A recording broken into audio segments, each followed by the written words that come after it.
A somber silence followed on the other end, punctuated by Anita's audible sniffles and sobs as she shared her frustration, recounting past issues and her ultimatum to Buddy, which he had apparently disregarded. Sue extended comfort and assistance, offering to support Anita in any way she deemed necessary. Appreciating Sue's concern, Anita outlined her resolution with steely determination, asserting that her partner would no longer share her bed and detailing the stringent terms of a prenuptial agreement that would leave him destitute in the event of proven infidelity. She expressed her unwavering commitment to ensuring that he faced the consequences of his actions. In response to my offer to gather evidence, Anita committed to maintaining her composure until she had the evidence in her possession, paving the way for plans to collect preliminary evidence from my office the following day. Sue orchestrated a meeting, contacting me at work to schedule an appointment in her office on Monday afternoon. As I entered Sue's office with a video camera, I introduced myself to Mrs. White and played the recording, witnessing her tears and acknowledging her familiarity with her husband's behavior over time. Subsequently, I outlined my plans to Anita, assuring her that participation was optional but extending the offer nonetheless.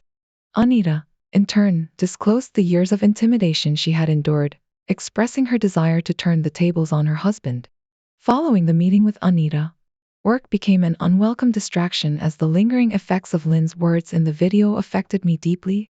Though I acknowledged some truth in her remarks, I defended my conciliatory nature, understanding her perception of me as weak. However, I contemplated showcasing a different side of myself on Thursday, pondering how Lynn would react to a more assertive approach. Recognizing the irreparable loss of trust in our relationship, I dismissed any notion of reconciliation. As Tuesday and Wednesday passed with reduced office productivity, I meticulously reviewed potential scenarios, considering multiple outcomes and dedicating time to refining my physical abilities in anticipation of Thursday's events. At home, tensions prevailed, limiting conversations to necessities, as Lynn observed my recent behavior, aiming to understand the issue and regain control. Ironically, despite her usual assertiveness, Lynn found herself anticipating Thursday, speculating on the potential insights a passionate encounter with Buddy might provide. On Tuesday night, as Lynn showered, I searched my dresser drawers for a childhood keepsake from my grandfather, a set of steel knuckles acquired as a war souvenir. Acknowledging the gravity of the situation, I steeled myself for the impending confrontation, prepared to confront Lynn and her lover head-on. I found myself in a state of calculated agitation, manipulating the set of steel knuckles on my desk as I paced the room, stoking the controlled anger simmering within me. By 1 o'clock, I decided to change into a more casual attire: jeans, a t-shirt, and sturdy running shoes, ensuring I had my essentials, cell phone, keys, knuckles, and wallet securely tucked away in my pockets. Placing a call to Lynn from my desk phone, I preempted her usual check-in, maintaining a calm and non-threatening demeanor as I explained my meetings and potential unavailability, all the while anticipating a possible delay in returning home. As Lynn interpreted my call as a sign of returning docility, I felt a flicker of satisfaction, hoping that she might reward me with a semblance of closeness later that evening. Meanwhile, she prepared to meet her lover, and the two of them departed for the park, their rendezvous orchestrated with practiced precision. In less than 20 minutes, they arrived, yet the absence of the lover's car signaled a slight hiccup in their plan. Unperturbed, Anita dropped him off, and he stealthily made his way to the house, slipping into the backyard through the side gate carefully concealed behind a fatina bush.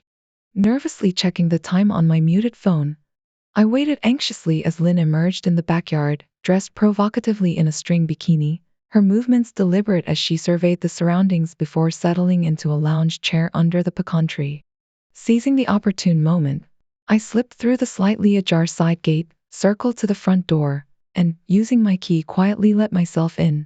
Moving swiftly and with purpose, I grabbed a cordless drill and hardware, installing a hasp on the inside of the master bedroom door in less than a minute, ensuring it wouldn't close completely.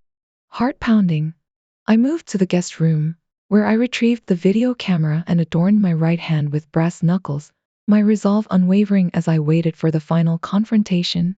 Amidst the tension, many scenarios played out in my mind: potential oversights, premature arrivals, but fortunately, none of them came to fruition. With controlled breaths, I awaited the decisive moment, my grip tightening on the brass knuckles, the weight of anticipation heavy in the air. As the sliding glass door moved, and voices emerged, a surge of adrenaline coursed through me, mingling with the unmistakable sound of Lynn's laughter and a male growl.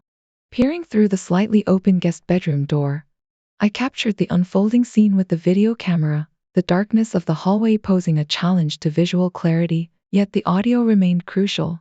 Observing from a distance, I witnessed Lynn and her lover surrendering to passion, their movements uninhibited by the presence of a lurking observer.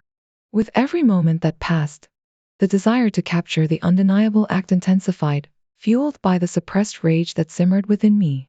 Retreating to the shadows, I stood poised, limiting my movements to avoid detection, as Lynn referred to her lover as Daddy, confirming my suspicions about her unresolved issues.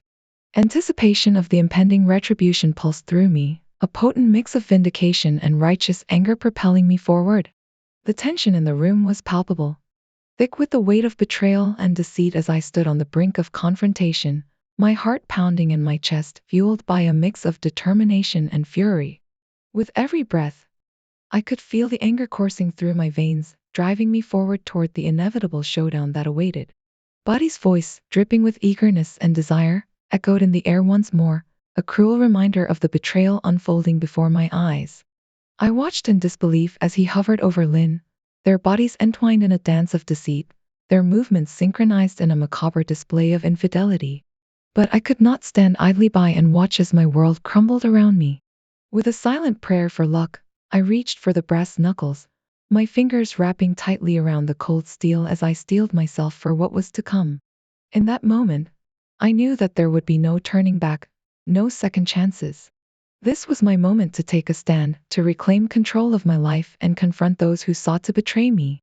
With a surge of adrenaline coursing through my veins, I silently approached the bed where the betrayal unfolded, my footsteps muffled by the weight of my determination. Lynn's eyes met mine in a fleeting moment of recognition before I forcefully intervened, shoving Buddy away from her with all the strength I could muster. His shocked expression spoke volumes, his accusations falling on deaf ears as I stood my ground, unyielding in the face of his aggression. As Buddy moved to deal with me, his demeanor shifting from desire to aggression in an instant, I withdrew, allowing him to take the bait before swiftly pivoting and launching myself into his chest with all the force I could muster. The impact was jarring, knocking the wind out of his sails as he struggled to regain his footing. His attempts to dislodge me met with stubborn resistance. With Buddy momentarily incapacitated, I turned my attention to Lynn, her desperate pleas for mercy falling on deaf ears as I locked the door behind me, sealing us all in a tense standoff. Her frantic attempts to justify her actions only served to fuel my resolve as I stood resolute in the face of her betrayal, demanding answers amidst the chaos that threatened to consume us all. As I secured Buddy to the bedstead, his bloodied form serving as a stark reminder of the consequences of his actions, I guided Lynn into the bathroom, her hands bound behind her back as I urged her to come clean. With each passing moment, the weight of her betrayal hung heavy in the air, the dim light of the room casting shadows across our faces as we grappled with the harsh reality of our shattered trust.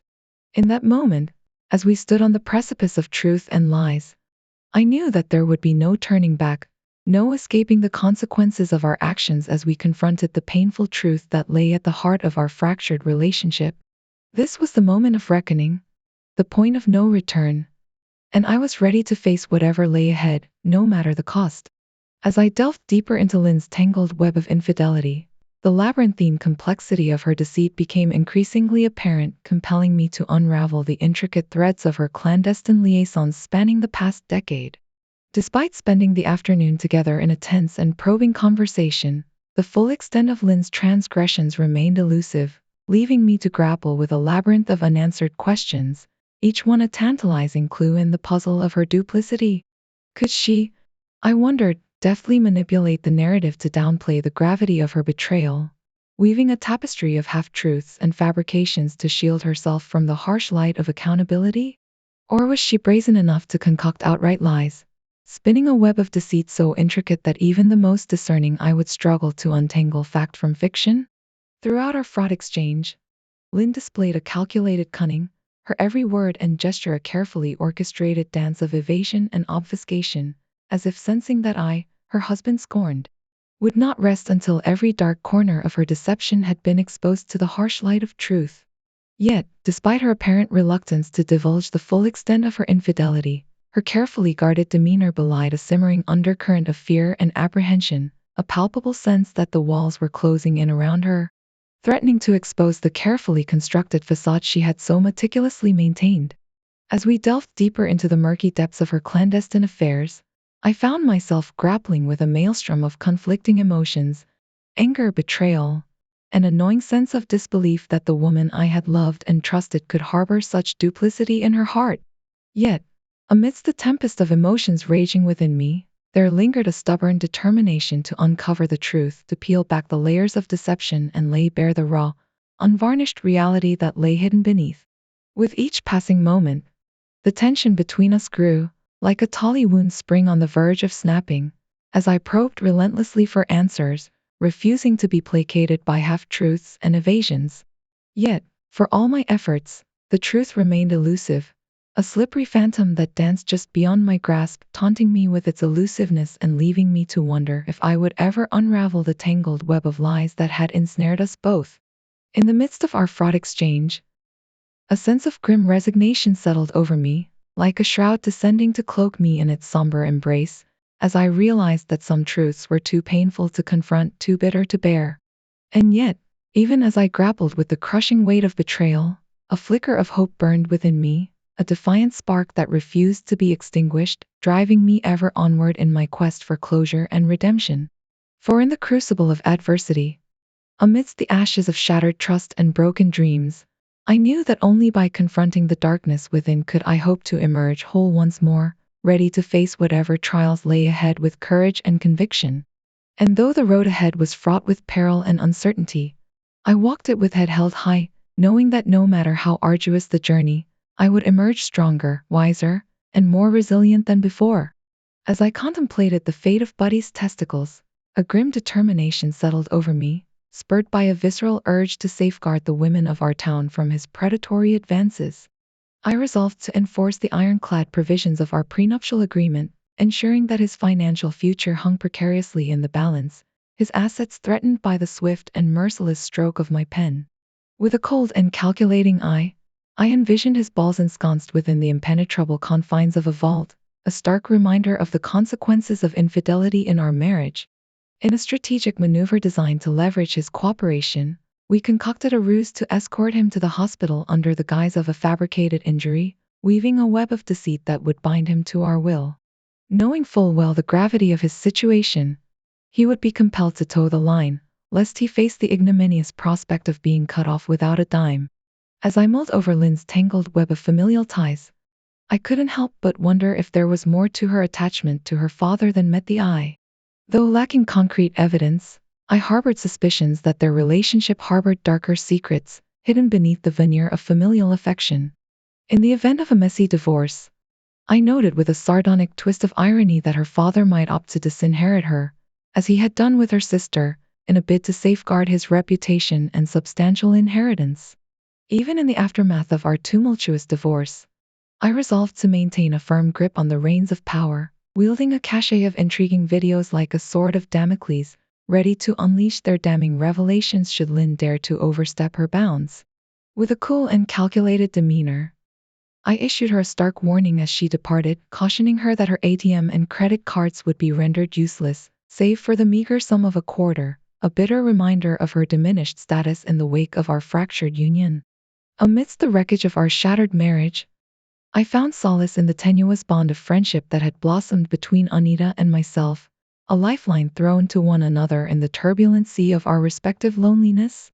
Though wary of diving headlong into another relationship after being burned by love's cruel flame, we found comfort in each other's company, sharing our burdens and our sorrows as we navigated the treacherous waters of heartbreak and betrayal. As I grappled with the lingering pain caused by my harsh treatment of Lynn during our tumultuous divorce, I found solace in the knowledge that it was not the true essence of who I was, but rather a dark shadow cast by the crucible of war. Vowing never to find myself in such a position again, I resolved to tread a gentler path guided by the wisdom gleaned from my past mistakes. Though Buddy's attempts to attract new companions proved to be a Herculean task in the ensuing months, my own descent into the depths of depression only deepened, casting a pall over my once vibrant existence. Meanwhile, Lynn, accepting a fair settlement, sought refuge in the comforting embrace of her sister, grappling with the harsh reality of her actions and the toll they had exacted upon her soul. Haunted by nightmares of that fateful night with Buddy, Lynn found herself grappling with the specter of her past mistakes, haunted by the ghosts of her own making. Though occasional pangs of longing for my presence might have stirred within her, I harbored no such sentiments towards her, my heart hardened by the bitter sting of betrayal. Attached herewith is irrefutable proof of their liaison. Discretion is advised, as the ensuing images are explicit. The initial photograph captures Amy gazing adoringly at Josh from below, epitomizing their clandestine affection. As I scrutinized the sequence of images capturing their intimate moments in bed, I couldn't help but acknowledge her prowess in this clandestine affair. Each frame revealed a depth of connection, an intensity of emotion that I had longed for but failed to evoke. It was a bitter pill to swallow, realizing that what she shared with him surpassed anything she had ever shared with me. The caption accompanying these images, "What she didn't do for me," served as a piercing reminder of the chasm that had formed between us. Apologies are in order if these visuals offend, but I deemed it necessary to dispel any lingering doubts and confront the harsh reality head-on.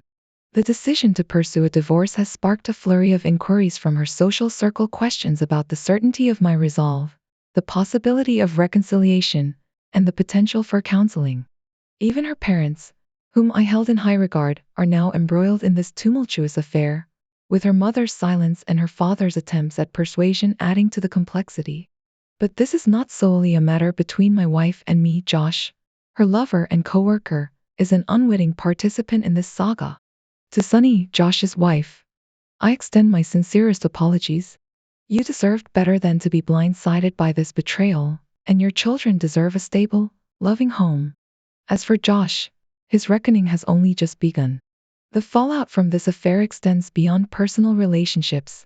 It threatens the very fabric of professional integrity. His dalliances with Amy, clandestinely conducted within the confines of their workplace, have cast a shadow over the reputation of their company. The presence of a couch in his office, once a benign detail, now serves as a damning testament to the impropriety that transpired behind closed doors. While these images may not suffice as legal evidence, testimonies from their colleagues could potentially corroborate the extent of their transgressions.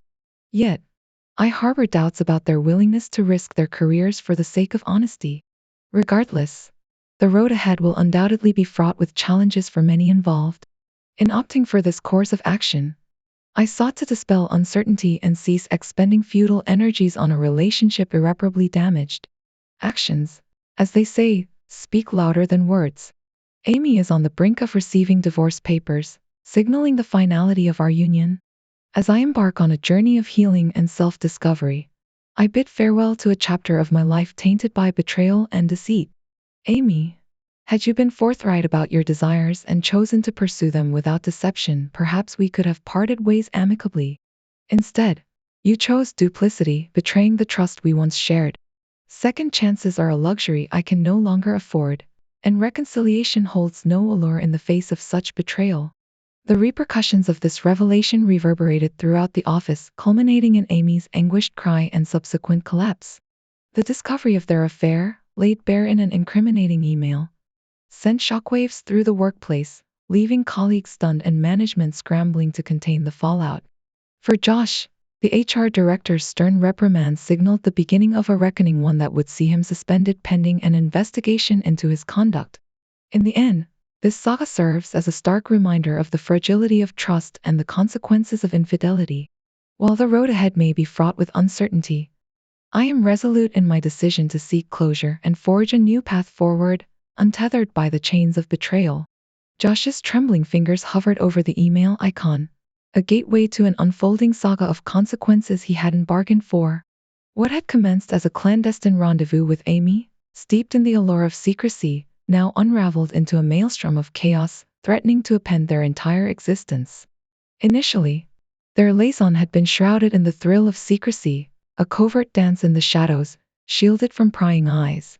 But as their connection deepened, so too did the gravity of their transgressions, pulling them into a vortex of tangled emotions and shattered commitments.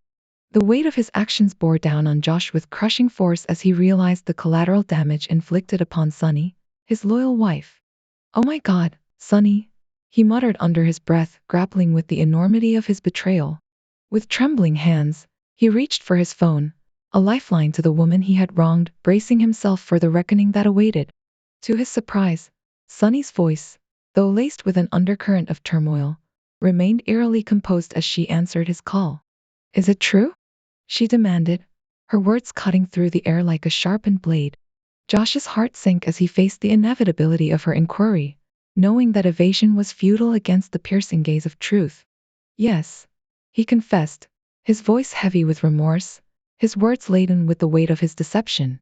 But before he could offer any semblance of explanation or apology, Sunny's response reverberated with a chilling resolve, outlining her plans with a precision that left him reeling. Each word was a dagger to his heart, a stark reminder of the irreversible damage wrought by his betrayal. As she hung up, leaving Josh stunned and speechless, the silence that followed was deafening, punctuated only by the haunting echo of her words. With a sense of foreboding, he glanced at his phone, hesitating before answering the call that flashed with Amy's name. Bracing himself for the deluge of emotions that awaited, he steeled his resolve, knowing that the path ahead would be fraught with pain and regret, yet uncertain of what lay beyond the tumultuous storm of his own making. Her voice, barely audible, trembled with an emotion Josh struggled to identify.